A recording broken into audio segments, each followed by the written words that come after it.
આજ તો મશીન ને હવારમાં બીમ આવતું બંધ થઈ ગયું. હીરા એવા પાખડા વાળા આવ્યા હતા, લાગતું ટિફિન નહીં થાય. જય દ્વારકાધીશ બધાને. આવી જાય આપણે મારુતિ ચોક. કાલે રવિવારની રજા ગઈ એટલે આજ સોમવાર તો પેલા લેન્સ ખોલી નાખો સાફ કરવા. જેટલી ઘરે બાયું ઠામડા ને ઉટકતી હોય ને એનાથી વધારે તો લેન્સ ને ગઈ મેં સાફ કરી નાખો. લેન્સ સાફ કરીને સ્પોટ લેવા જો સ્પોટ લીધો, સરપ્રાઈઝ મળી, બીમ જ નતું આવતું.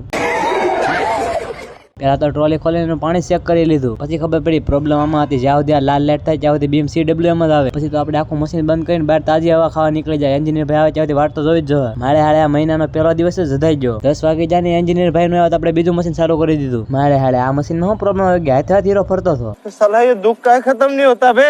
દુઃખ તો ખતમ નહીં થાય, પણ એન્જિનિયર ભાઈ આવીને આખું મશીન જ ખોલી નાખ્યું. મશીન તો રિપેર થઈ ગયું, પણ મશીન ની આવી હાલત થઈ ગઈ, બધી બાજુ ટેપ ઉખડી ગઈ. મશીન રિપેર થયું એટલે ફરીથી સ્પોટ વર્ટિકલ લેવું પડ્યું. બસ કરી નાખ્યું સ્પોટ વર્ટિકલ. 11 વાગ્યા આપણું મશીન ચાલુ થઈ ગયું. લઈ આવો 83 હીરા લોટ ને બોલાવી બાકા જીકી. આ બાજુ ભાવેશભાઈ હીરો ખોણ કીબોર્ડ ખખડતા, મારે આગળ બરાસ લે પણ ન લીધો.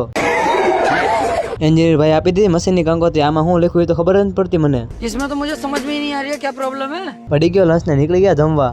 હું ક્યાં જમીન આવે એટલે પેલો હીરો વીટમાં ઉખડી જવાય, એને ગોતવાનો ને. હીરા જેવા પાખડા વાળા હતા, જોતા લાગતું ટિફિન નહીં થાય. પછી લઈ આવો 84 હીરા લોટ. આ બધા હીરા પણ પાખડા વાળા હતા. અમુક ના તો વિડીયો ઉતારતા જ ભૂલી ગયો. આજ ખબર પડી પાર્લેજી બિસ્કિટ કાળા કલર માં આવે.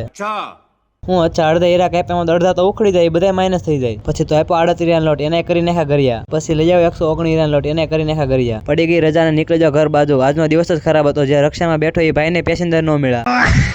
મજા આવી હોય તો ફોલો અથવા સબસ્ક્રાઇબ કરવાનું ન ભૂલતા.